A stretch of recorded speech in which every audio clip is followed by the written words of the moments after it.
우리가 그 일부에서 봤던 판례 80다 80다 80다 639 판결이죠. 839처럼 보이는데 83다 639예요.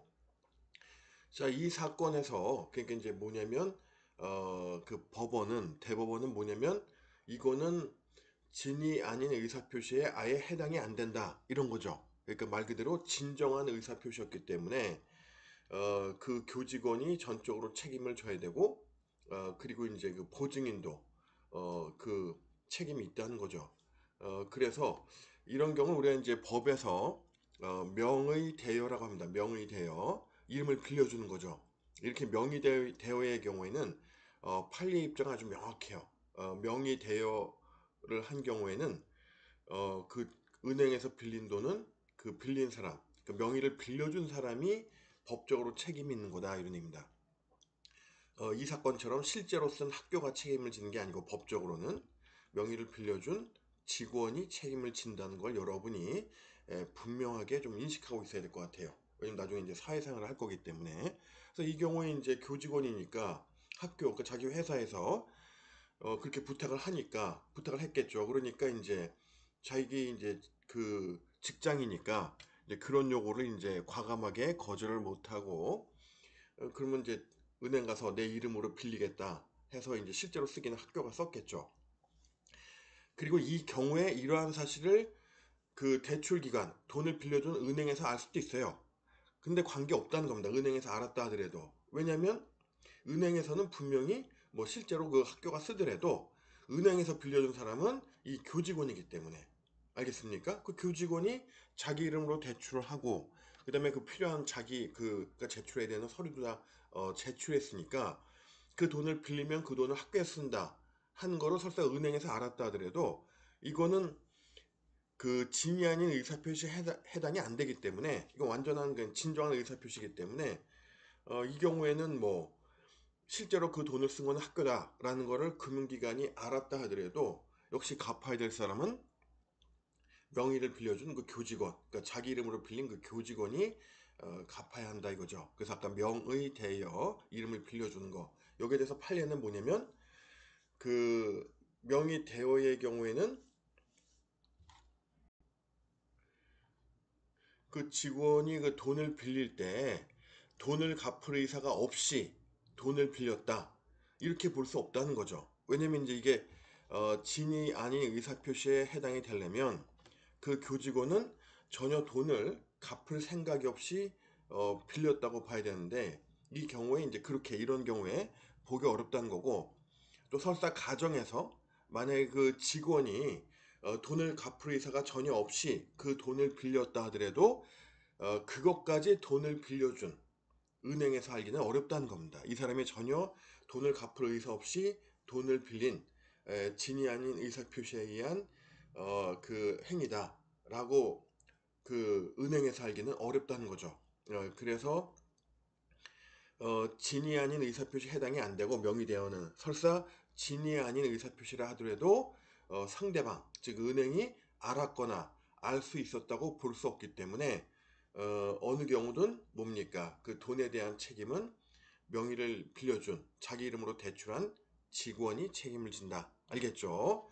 자, 이거 한번 다시 정리해 봤고요. 자, 이어서 이번에는 민법 107조 그 진이 아닌 의사표시가 인정된 그러한 경우에 해당되는 그런 전형적인 예를 보겠습니다. 그러니까 표의자, 의사를 표시한 사람이 진이 아님을, 그 진심이 아닌 거를 알면서 의사 표시를 했고, 그거를 또 거기다가 이제 이문까지 적용되는, 상대방이 그게 진이가 아닌 거를 알았던 경우였기 때문에 그러한 법률 행위는 효력이 없다라는 그런 107조 1항에 딱 들어맞는 그런 판례를 소개를 하겠습니다.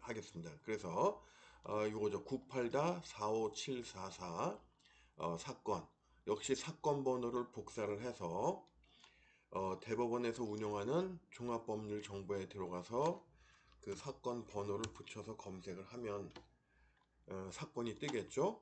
그러면 이제 한번 내용을 보겠습니다. 자, 98-45744 사건. 자, 이 사건은 뭐냐 하면은 증권회사 직원이 고객한테 각서를 써준 거예요. 이 각서는 그 고객의 요청으로 각서를 쓰게 됐고, 그 각서의 내용은 뭐냐면 원금 손실이 나면 원금을 책임지겠다, 그 직원이. 그리고 뭐 또 그 계좌를 최대한 얼마까지, 언제까지 얼마가 되도록 자기가 책임을 지겠다, 이런 각서를 써준 건데, 이런 각서를 증권회사 직원이 쓰게 된 이유는 그 고객이 증권 주식 투자를 해서 상당한 손실을 봤는데, 그거를 이제 남편이 알게 되면은 남편한테 이제 그 뭡니까, 그 적절한 표현이 생각이 안 나는데 들볶일 거 아니에요. 응?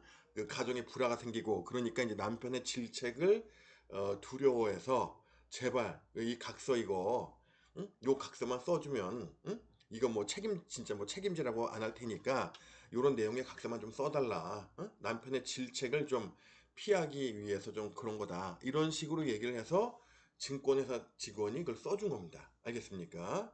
그래서 여기 보면은 증권회사 직원이 증권 투자로 인한 고객의 손해에 대하여 책임을 지겠다는 내용의 각서를 작성해준 사안에서 그 각서를 단지 그 동안, 요거는 좀 빼고, 요것도 이제 이게 더 중요한 쟁점인데, 이 사건에서 대법원이 주목한 거는 이 부분인데, 요거는 우리랑 직접적인 관련이 없으니까 이걸 띄고, 그 다음 그 각서가 남편을 안심시키려는 고객의 요청에 따라 작성된 경위 등에 비추어 비진위 의사표시로서 무효라고 본 사례. 자, 요거. 그래서 이제 뭐냐면 전에 증권회사 다른 직원이 이 고객의 계좌를 관리했는데, 이제 그 이후에 또 이제 지금 이 사건의 피고인 직원이 이제 또 맡게 된 거죠. 그래가지고 이제 고객 계좌를 관리했는데, 뭡니까, 그 부부끼리 서로 같이 뭐 식사도 하고 해가지고 그 친분이 있는 겁니다. 고객이기도 하고 또 이제 그런 친분도 쌓은 거죠, 이제 고객 관리 차원에서.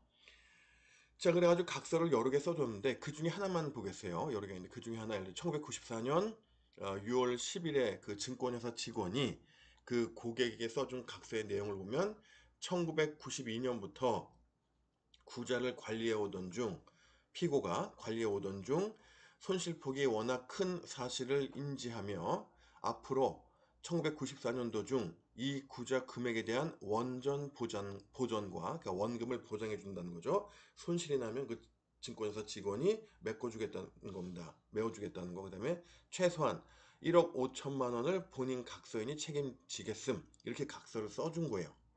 그래서 여기에 보면은 왜 각서를 써줬냐 하면은, 여기 나오는 것처럼 그 남편인 소의1이, 원고의 남편, 원고는 그 고객의 남편인 소의1이, 그러니까 남편은 소송 당사자가 아니라는 거죠. 1이 주식 투자로 인하여 많은 손실을 본 것에 대하여 그 남편이 원고를 질책할 것을 두려워한 나머지 소의1에게, 남편에게 보여 그를 안심시키는 데에만 사용하겠다고 하면서, 이런 식으로 얘기하면서 남편한테만 보여주겠다, 질책을 피하기 위해서 요렇게 용도로만 쓰겠다고 얘기하면서 각서를 써달라고 해놓고, 막상 이제 뭡니까, 나중에 가서는 각서를 이행하라, 이렇게 한 거죠, 그 고객이. 그래서 이제 사용하겠다고 하면서 피고인 명의의 각서를 작성하여 달라는 부탁을 받고, 부득이 원고와의 친분 및 거래 관계상 원고의 부탁을 거절하기가 어려운 입장에서 위와 같은 각서 등을 작성하게 된 것으로 보이는 바, 그렇다면 피고 1의 이와 같은 의사표시는 진위 아닌 의사표시이고 상대방인 원고도 진위 아닌 의사표시라는 점을 알고 있어 무효라고 할 것이다, 이런 얘기입니다. 알겠죠? 민법 107조 1항에 해당되는 아주 그 전형적인. 그래서 이제 우리가 그 일부에서 본 사건하고 지금 본 이 사건은 다 명의대여에 해당된다고 볼 수 있는데, 그런데 그 명확하게 법적으로는 구분이 되는 거죠. 그래서 지금 이 사건은, 이거는 그 뭡니까, 돈을 빌려준 상호신용 금고에서 제3자는 그냥 형식적으로 내세우는 거고, 실질적 주체무자가 계약의 당사자로 나설 수가 없으니까, 그래서 제3자가 이거 채무 부담하는 거 아니고 실질적인 이 대출 계약의 당사자는 누구다? 그 신용금고하고 그 실질적 주채무자가 이제 그 실질적인 당사자다 이런 얘기죠. 그렇게 해서 이러한 그 뭡니까 대출이 통정 허위 표시에 의한 무효인 법률행위다라고 판결한 사건이에요. 알겠죠? 그러니까 1부에서 본 사건하고 이 경우를 잘 여러분이 구분해서 그 이해를 할 필요가 있겠죠? 법적인 평가가 완전히 다르니까. 알겠습니까? 자, 이렇게 해서 우리가 간단하게 의사표시에 대해서 정리해 봤고요. 자, 의사표시에서 가장 핵심이 되는 거는 이렇게 107조부터 110조까지 그의 내용이고, 그래서 이 표의 내용을 이제 중심으로 여러분이 그 내용을 정리하면 됩니다. 알겠죠? 자, 그리고 이제 이어서 그 대리를 보기 전에 잠깐 그 민법의 어떤 그 앞에 기초적인 개념을 좀 설명을 하면, 우선 의사표시에 대해서 얘기를 할까요? 자, 의사표시. 자, 그 여러분이 이제 그 민법인데 형법에 보면은 형법에는 범죄와 형벌을 규정하죠. 그러면은 이제 형법 규정에는 범죄의 구성 요건을 규정하죠. 그래서 이러이러한 행위를 저지르면 그것이 범죄가 된다는 거죠. 그래서 그러한 범죄를 저지르면 이러이러한 형벌에 처한다. 이런 얘기예요. 그러니까 형벌은 일종의 범죄에 대한 그러니까 범죄의 효과라고 볼 수가 있죠. 범죄를 저지르면 이런 처벌을 받는 거니까 형벌은 이러한 범죄의 효과라고 볼 수 있겠고, 형법에서 범죄의 요건을 정한 거는 그 말 그대로 이제 범죄의 그 구성 요건, 그러니까 그에 해당되는 그러한 요건들을 그 형법에서 규정한 거 아니에요? 그래서 그 이렇게 이제 형법이 범죄와 형벌 또는 이제 보완 처분의 관계를 이렇게 법으로 정한 건데, 바로 이런 형법의 이런 개념, 그러니까 범죄와 형벌, 말하자면 이제 넓은 의미로 얘기하면 범죄는 불법 요건에 해당되고, 그 다음에 형벌은 일종의 불법 효과라고도 얘기할 수 있겠죠. 바로 이런 형법적인 규정 방식을 이제 민법에서 그 모방한 것이 바로 법률 요건과 법률 효과예요. 알겠습니까? 그래서 민법은 뭘 규정하냐?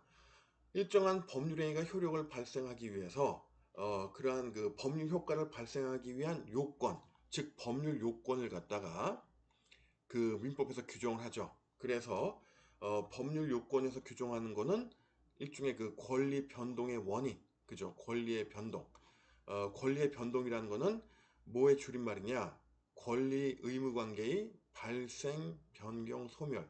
이거를 이제 권리의 변동이라고 얘기를 하는데, 바로 법률 요건은 이러한 권리 의무 관계의 발생, 변경, 소멸의 그런 그 원인을 규정한 거죠. 그래서 어떠한 행위를 하면 어떤 행위를 해야 이러한 그 권리 변동이 발생하냐, 그런 권리 변동의 이제 요건 내지 이제 원인을 규정을 한 겁니다. 그래서 그러한 법률 요건에 해당하는 행위를 하면은 일정한 법률 효과가 발생하겠죠. 그래서 민법은 법률 요건과 법률 효과를 정한 거예요. 형법이 범죄와 형벌을 정한 것처럼 민법에서는 법률 요건과 법률 효과를 규정하고 그 범죄는 다만 이제 형법은 범죄는 이제 반사회적 행위 해서 이제 그 해서는 안 될 행위를 저지른 거에 대한, 그러니까 불법 요건을 저질러서 그 불법의 효과가 발생하는 것인데 비해서 민법에선 그 보통 이제 그 뭡니까 그렇지, 불법 행위는 그 역시 불법의 요건과 불법의 효과를 규정하지만 민법의 대부분의 규정은 이제 적법 요건, 적법의 효과죠. 그래서 일정한 법률 행위를 하면 일정한 법률 효과를 발생하는데, 그러기 위해서 어떠한 요건들을 구비해야 되냐 이런 얘기예요. 그래서 이러한 그 법률 요건에는 그 어떠한 것이 이제 법률 요건에 해당되냐 하면은 이제 법률 행위, 그 다음에 이제 준 법률 행위, 그 다음에 이제 사실 행위, 뭐 이런 것들, 이러한 것들이 이제 법률 요건에 해당이 되는데, 지금 내가 얘기할 거는 뭐냐면 그 중에서 이제 법률 행위가 무엇인지만 간단하게 좀 정리를 하겠어요. 자, 법률 행위는 핵심이 뭐냐? 의사 표시를 요소로 하는 법률 요건이 바로 법률 행위입니다. 그래서 그 법률 요건 중에 이 법률 행위는 의사 표시를 요소로 하는 법률 요건이다, 이런 얘기예요. 의사 표시. 우리 지난번에 그 의사 무능력에서 그 의사 표시에 관련된 얘기를 했죠. 그래서 의사 무능력이라는 거는 법적으로 유효한 의사를 표시할 수 있는 지위 또는 자격을 말하는 건데, 그리고 그러한 그 의사 능력이 없는 상태에서 행한 의사 무능력자 행위는 뭐 절대적 무효다, 이런 얘기를 했었는데, 의사 표시 능력과 관련해서 그런 얘기를 했었는데, 지금 여기서 이제 뭐냐면은 그 법률행위는 의사 표시를 요소로 한다는 거죠. 그래서 이러한 법률행위는 크게 세 가지가 있는데, 단독행위, 계약, 합동행위, 세 가지가 있어요. 세 가지가 있는데, 그 중에서 이제 그 합동행위는 얘가 매우 드물어요. 가장 대표적인 예가 사단법인의 설립행위. 그게 이제 합동행위의 가장 대표적인 행위이고, 대부분의 법률행위는 계약 아니면 단독행위입니다. 그리고 단독행위는 다시 두 가지로 나뉘어요. 상대방 있는 단독행위와 상대방 없는 단독행위, 두 가지로 나눌 수가 있는데, 자, 우선 그 합동행위는 두 개 이상의 의사표시가 일치할 때 합동행위가 성립한 겁니다. 그런데 이제 이 두 개 이상의 의사표시가 방향을 같이 해야 돼요. 만약에 서로 대립하는, 상반되는 그러한 두 개의 이상의 의사표시가 일치해서 법률행위가 성립하는 거는 계약이고, 예를 들어서 여러분이 쓰던 그 노트북을 중고시장에 판다. 그러면은 이제 그걸 또 사려는 사람이 나서야 그 팔 수 있을 거 아니에요. 그럴 때 이제 결국 이제 매수자가 나서 가지고 이제 가격에 합의를 하면, 그러면은 이제 매매 계약이 성립하겠죠. 그럴 때 이제 여러분은 매도인, 그 물건을 팔려는 의사를 가진, 그 팔려는 의사 표시를 한 거고, 매수자는 사려는 의사 표시를 한 거죠. 이거는 이제 두 개 이상의 의사 표시가 일치된 경우인데, 그렇지만 이건 의사 표시가 서로 대립하는, 서로 상반되는 의사표시가 일치해서 이루어지는 거예요. 이런 게 이제 계약인 겁니다. 반면에 합동행위는 계약처럼 두 개 이상의 의사표시로 이루어져 있는데, 두 개 이상의 의사표시가 일치해야 되는데, 그때 이제 그 두 개 이상의 의사표시가 방향을 같이 하는 거예요.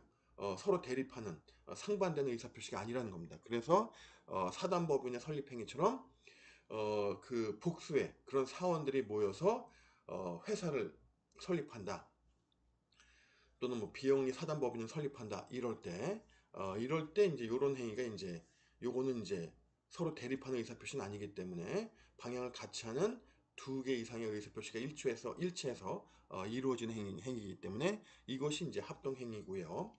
그 다음에 단독행위는 하나의 의사표시로 성립하는 법률행위예요. 그러니까 단독행위는 하나의 의사표시, 계약은 상반되는 두 개의 의사표시가 일치되는, 두 개 이상의 의사표시가 일치되는 이러한 경우에, 그래서 이제 단독행위 하고 이제 계약, 이게 이제 그 대표적인 법률행위인데, 그 중에서 이제 단독행위가 아까 상대방 있는 단독행위하고 상대방 없는 단독행위로 나뉜다고 그랬죠. 그럴 때 이제 여기서도 합동행위, 뭐가 그 어떤 게 합동행위에 해당되냐, 사단법인의 설립행위, 요거 하나만 그냥 확실하게 외워두면 돼요. 여러분 알겠죠? 그런 것처럼 상대방 없는 단독행위는 한 요 세 가지 정도만 확실하게 외우면 돼요. 알겠습니까? 그래서 상대방 없는 단독행위에는 유언, 그 다음에 재단법인의 설립. 재단법인은 그 사원이 모여서 설립하는 법인이 아니고 재산을 출연해야 되죠. 응? 그 법인의 활동할 수 있는 그런 토대가 되는, 그런 어떤 그 뭡니까, 재정적 토대가 되는 재산을 출연해서 만드는 게 재단법인이잖아요. 바로 이런 재단법인의 설립도 상대방이 없는 단독행위에 해당이 돼요. 그리고 권리를 포기하는 거. 권리를 포기하는 거는 그렇죠. 그냥 권리자가 포기하면 되는 거니까 이제 상대방이 그 존재할 필요가 없죠. 반면에 빚을 면제시켜주는 채무의 면제.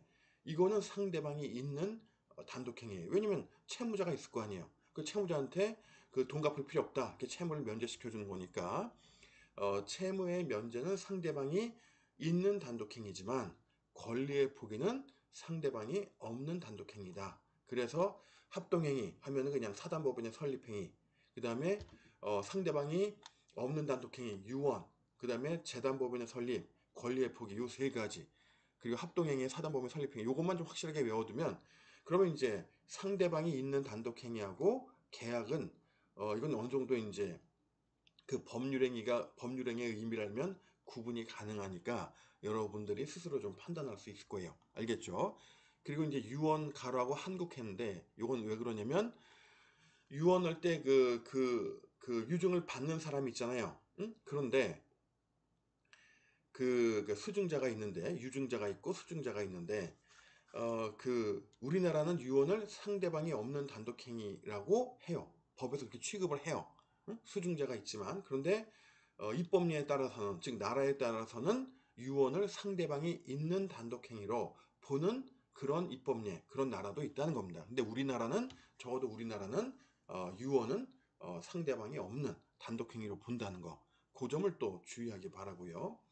자, 그럼 상대방이 있는 단독행위에는 뭐가 있냐 하면은 우선 세 가지. 이거 우리가 어디서 배웠습니까? 우리가 이미 그 행위 능력과 제한 능력자 제도에서 배웠죠. 그래서 한 예로서 제한 능력자 중에 미성년자가 있는데, 미성년자가 스스로 법률 행위를 할 때에는 법정 대리인의 동의를 받아야 되죠.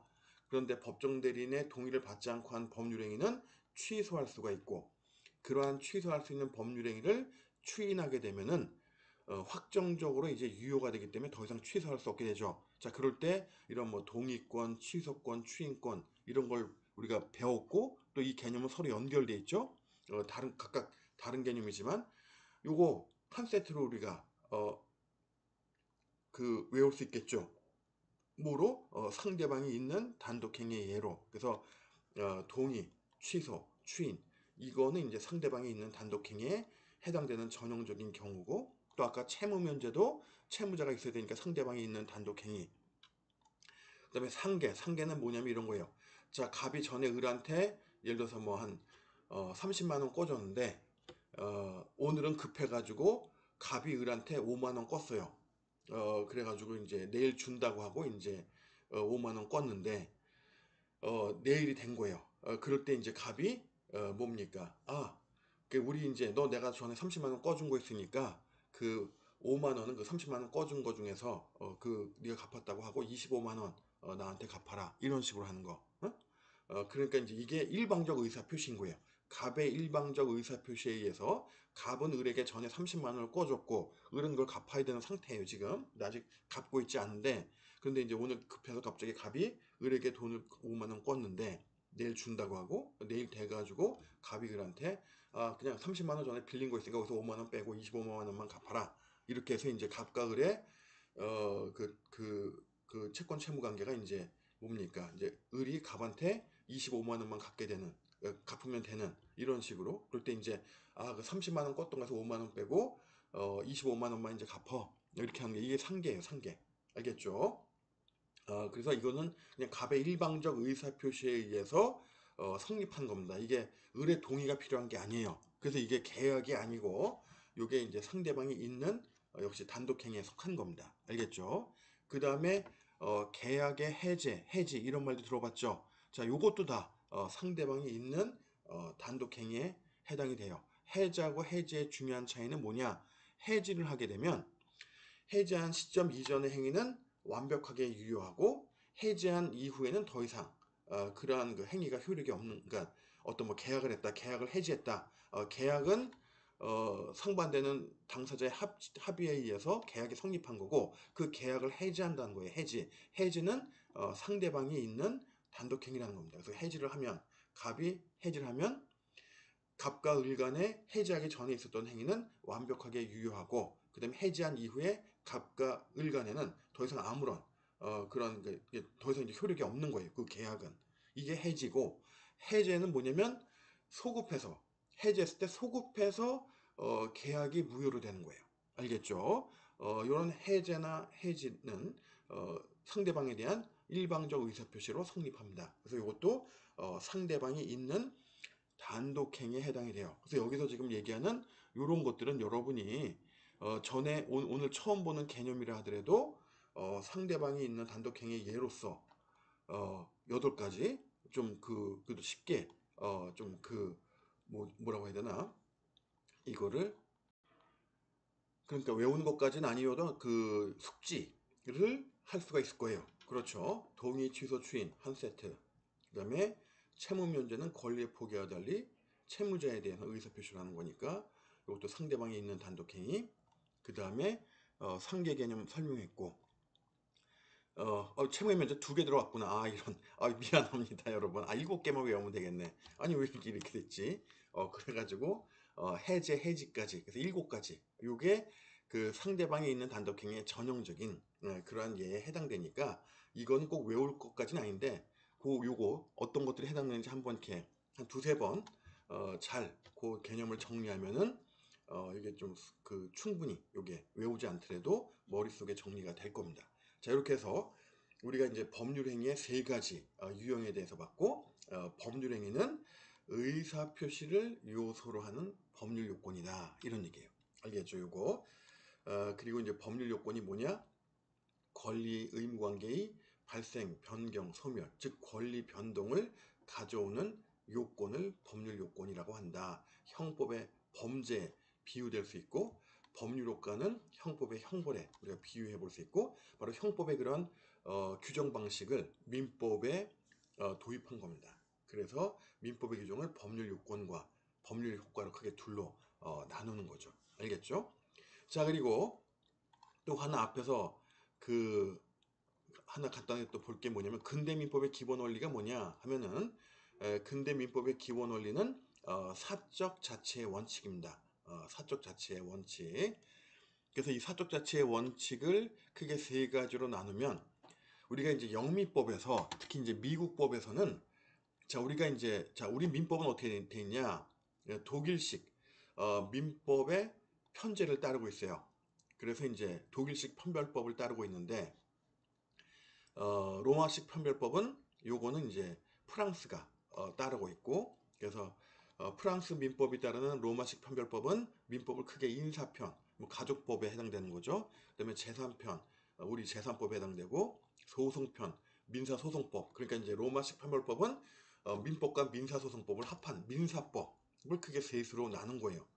반면에 이제 우리가 그 따르고 있는 독일식 판별법은 민법, 그러니까 민사소송법은 별도고 민법, 실체법인 민법만 다루는데 크게 5개의 파트로 나눈다는 거죠. 그래서 총칙편, 물권편, 채권편, 친족편, 상속편 5개의 편으로 나누고 우리 민법도 그 중에 이제 물권과 채권을 합해서 우리가 재산법이라고 하고 친족과 상속을 합해서 가족법이라고 하죠. 그리고 총칙편, 우리가 지금 배운 이 총칙편은 재산법과 가족법에 공통적으로 적용되는 마치 형법 총칙처럼 민법 총칙편도 공통되는 거를 총칙편에서 두려고 한 건데 원래의 취지에 약간 좀 뭡니까? 취지와 좀 달리 주로 그 재산법에 적용되는 내용을 총칙편에 담게 됐다. 이런 얘기도 했던 것 같고 자 그래서 하여튼 그 우리는 이제 그 재산법과 그다음에 가족법 이렇게 크게 둘로 나누는데 근대 민법의 기본 원리가 사적 자체의 원칙이라고 그랬잖아요. 사적 자체의 원칙 이걸 다시 3가지 세부 원칙으로 나누면 이제 요 3가지 계약자의 원칙, 소유권 절대의 원칙, 과실 책임의 원칙 3가지 세부 원칙으로 나눌 수가 있는데 아까 이제 미국법 얘기하다 그랬죠. 그 미국법은 보통 이 재산법, 우리의 그 물권 채권에 해당되는 이 재산법이 크게 재산법, 계약법, 불법행위법 한 3가지 부분으로 나눠요. 거기서 이제 관련되는 다른 것도 이제 하는 거죠. 크게 3가지로 나눈다는 거죠. 그럴 때 계약법에 적용되는 기본 원칙이 뭡니까? 근대민법의 계약자의 원칙인 거예요.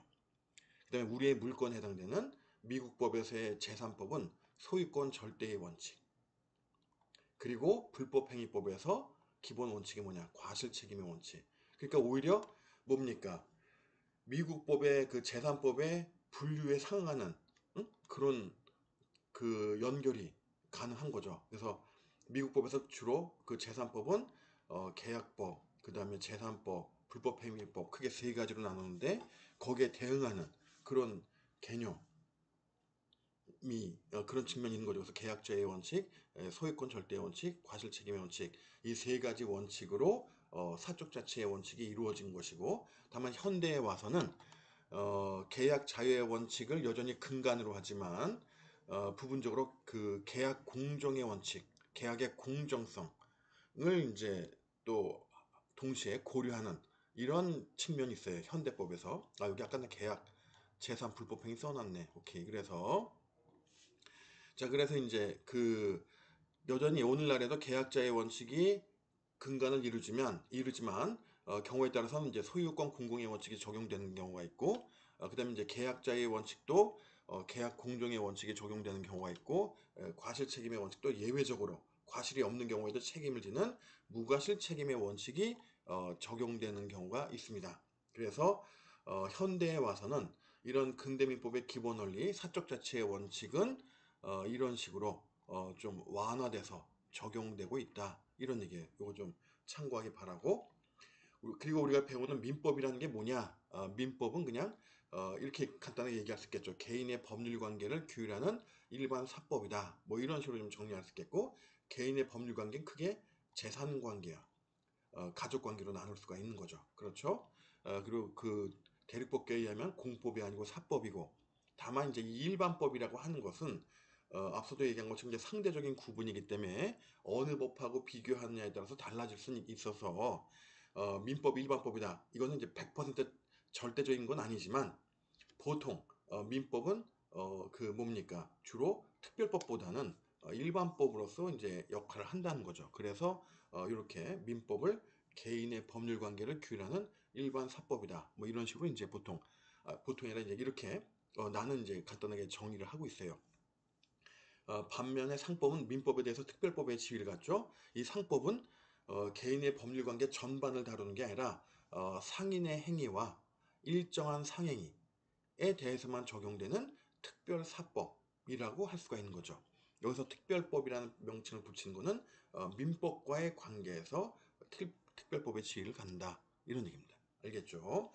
자, 이렇게 해서 우리가 2부에서 이제 의사표시를 다 정리했고 3부에서는 이제 대리를 보도록 하겠습니다.